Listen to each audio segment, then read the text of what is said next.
नमस्कार, नेपाल टाइम्स ट्रेन्डिङमा हार्दिक स्वागत गर्छु। म रञ्जिता पोखरेल। 2072 असोज 3 गते संविधान सभाले जारी गरेको नेपालको नयाँ संविधान कार्यान्वयनमा आएको आज 5 वर्ष पुगेर 6औं वर्षमा प्रवेश गरेको छ। 72 सालमा आजैका दिन संविधान सभाको बैठकमा नेपालको पहिलो तथा तत्कालीन राष्ट्रपति डाक्टर रामवरण यादवले नेपाली जनता समक्ष संविधान घोषणा गरेका थिए। मुख्यतः गणतन्त्रलाई संस्थागत गर्ने तथा तत्कालीन राज्यको एकात्मक र केन्द्रीकृत संरचना बदल्ने हेतुले नयाँ संविधान लेखिएको थियो। सोही अनुसार मुलुकले संवैधानिक राजतन्त्रात्मक स्वरूपलाई विगत बनाएर संघीय गणतन्त्रात्मक स्वरूपलाई वर्तमानमा अभ्यास गरिरहेको छ। संविधानको व्यवस्था अनुसार मुलुकमा 3 तहको निर्वाचन भइसकेको छ। तीनै तहका सरकारले काम गरिरहेका छन्। यसको मतलब संविधानको सहज कार्यान्वयन हुँदै गएको भन्ने बुझिन्छ। यद्यपि नयाँ संविधान जारी भएर कार्यान्वयनमा गएको 5 वर्ष बितिसक्दा पनि यो संविधान र यसले गरेका व्यवस्थालाई लिएर केही राजनीतिक दल वा समुदाय अझै असन्तुष्ट छन्। संविधान घोषणा भएकै दिन मुलुकमा एकातिर दीपावली मनाइराखिएको थियो भने अर्कातिर कालो झण्डा देखाएर विरोध भइरहेको थियो। यो क्रम हरेक वर्ष दोहोरिने रहेको छ। यद्यपि संविधान निर्माणका क्रममा प्रक्रिया नै बहिष्कार गरेका केही मधेस केन्द्रित दलहरूले त्यही संविधानलाई स्वीकार गर्दै निर्वाचनमा भाग लिए। यो संविधानको सर्वस्वीकार्यता र अपनत्वको एक महत्त्वपूर्ण खुड्किलो बन्न पुग्यो। नयाँ संविधान जारी हुँदै गर्दा मुलुकमा लामो समयदेखिको राजनीतिक द्वन्द्व तथा अस्थिरताको अन्त्य भई आर्थिक सामाजिक विकास तथा रूपान्तरण र नागरिकको पूर्ण स्वतन्त्रता, पहिचान, समावेशिता, राष्ट्रियता लगायतका धेरै कुराहरूमा आम नागरिकका अपेक्षा बढेका थिए।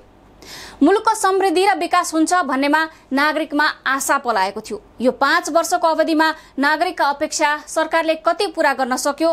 संविधानले व्यवस्था गरेका नागरिकका अधिकारहरूको कार्यान्वयन र त्यसको सुनिश्चिततामा सरकारको भूमिका कस्तो रह्यो? संविधानपछि बन्नुपर्ने कानूनको निर्माण र कार्यान्वयनका विषयहरू आज प्रत्येक नागरिकले आफ्नो दृष्टिकोणबाट केलाइरहेका छन्। नेपालको नयाँ संविधान संवैधानिक परिवर्तनको दस्तावेज मात्र नभई लामो समयदेखिको राज्यको संरचना, शासकीय व्यवस्था, सामाजिक सांस्कृतिक रूपान्तरणको आधार स्तम्भ हो। संविधानले जनताको प्रतिस्पर्धात्मक बहुदलीय लोकतान्त्रिक शासन प्रणाली, नागरिक स्वतन्त्रता, मौलिक अधिकार, मानवाधिकार, बालिक मताधिकार, आवधिक निर्वाचन, पूर्ण प्रेस स्वतन्त्रता तथा स्वतन्त्र, निष्पक्ष र सक्षम न्यायपालिका र कानूनी राज्यको अवधारणा लगायतका लोकतान्त्रिक मूल्य मान्यतालाई संविधानको आधारभूत संरचनाको रूपमा स्थापित गर्ने बुझिएको थियो। संघीय लोकतान्त्रिक गणतन्त्रात्मक शासन व्यवस्थाको माध्यमद्वारा दिगो शान्ति, सुशासन, विकास र समृद्धिको आकांक्षा पूरा गर्ने एवं सामाजिक न्यायको सुनिश्चित गर्ने उद्देश्य लिएको थियो। तर नयाँ संविधानको कार्यान्वयनको 5 वर्ष बित्दै गर्दा जनताले गरेका ती अपेक्षाहरूमा निराशाजनक प्रश्न खडा भएका छन्। वास्तवमा राज्य सञ्चालनको कानूनी दस्तावेज मात्र नभई जनताको जीवन पद्धतिको रूपमा संविधान रहनुपर्छ। तर के नेपाली जनताले आफैले बनाएको भनिएको संविधानलाई दैनिक जीवनमा अनुभूत गर्न पाएका छन् त भन्ने कार्यान्वयनको प्रश्न पनि उत्तिकै पेचिलो बन्दै गएको छ। नयाँ संविधानले मुलुकमा गणतन्त्र दियो, संघीयता दियो। यो सँगै अब मुलुकमा हुकुमी, हैकमी, मालिक र दास प्रवृत्तिको अन्त्य हुन्छ। अब जनता नै शासक हुन्छन्। सिंहदरबार गाउँ-गाउँमा आउँछ। जनताले आफ्ना बाटा, आफ्ना गाउँ, आफ्नो सरकार आफै बनाउँछन् भन्ने परिकल्पना गरिएको थियो। तर यस गणतन्त्र कालमा पनि रजौटे प्रवृत्ति र हुकुमी शासनले पिछा छोडेन। राजा त हटाइयो, तर नवराजाहरूको उदय भयो। ती नवराजाहरूले संविधानलाई आफ्नै अनुकूलतामा व्याख्या गर्न थाले। आफू अनुकूलका व्यक्तिलाई संविधान विपरीत र संविधानलाई नै अनुकूल बनाई नियुक्त र पदोन्नति हुन भ्याएका छन्। संवैधानिक आयोगमा गर्ने नियुक्तिले जनतामा चरम निराशा छाएको छ। संविधान मिचेर राज्यको दोहन गर्ने अनि फेरि संविधानकै दुहाई दिएर जनतालाई भुलाएर राजनीति गर्न थालेको जनताले महसुस गर्न थालेका छन्। यी नवराजाहरूका कारण नेपाली जनताले नयाँ संविधान, नयाँ व्यवस्था, नयाँ संरचना पाएर पनि पुरानै झनै जर्जर नियति भोग्नु परेको छ।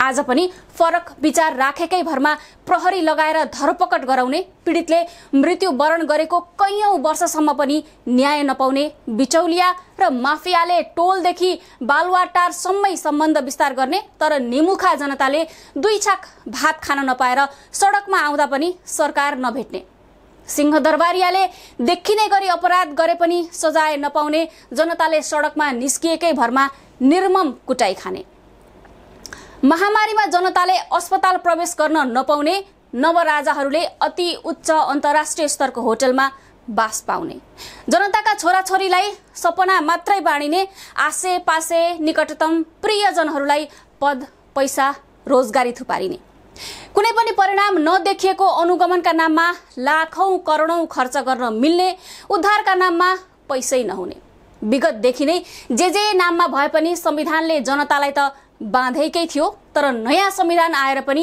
यी नवराजाहरूलाई बाँध्न सकेन किन? प्रश्न अनुत्तरित छ।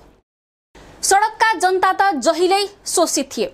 अब नयाँ संविधान जारी भएपछि विभिन्न संवैधानिक निकायहरूको गठन गरेर अधिकारबाट वञ्चित जनताहरूको जीवनमा सकारात्मक परिवर्तन ल्याउने भन्ने थियो, तर समावेशी, आदिवासी, जनजाति, मधेसी, थारू, मुस्लिम लगायतका 7वटा संवैधानिक आयोगहरूले संविधान लागू भएको 5 वर्षसम्म पूर्णता पाउन सकेका छैनन्। केही आयोगहरू बने अनि वार्षिक प्रगतिको फेहरिस्त सुनाएका छन्। करोडौंको गाडी खरिद, संविधान प्रारम्भ भएको मितिदेखि यी आयोगको आयु 10 वर्ष तोकिएको छ। उक्त अवधिपछि आयोगहरूको पुनरावलोकन गरिने बाध्यकारी व्यवस्था संविधानमा छ। आधा अवधि गुज्रिसक्दा पनि कुनैमा अध्यक्ष मात्र छैनन् भने कुनै आयोग पुरै रिक्त छन्। पदाधिकारी नभएपछि आयोगहरूले तोकिएको भूमिका निर्वाह गर्न सकेका छैनन्। संघीयतालाई अत्यावश्यक अर्को महत्वपूर्ण राष्ट्रिय प्राकृतिक स्रोत तथा वित्त आयोगले पूर्णता पाउन सकेको छैन। राजस्वको बाँडफाँड, अनुदानको मापदण्ड तोक्ने, सिफारिस गर्ने लगायतका महत्वपूर्ण जिम्मेवारी आयोगको छ। त्यसैगरी संविधानले जन्मका आधारमा नागरिकता पाएका नागरिकका सन्तानले वंशजका आधारमा नागरिकता पाउने व्यवस्था छ।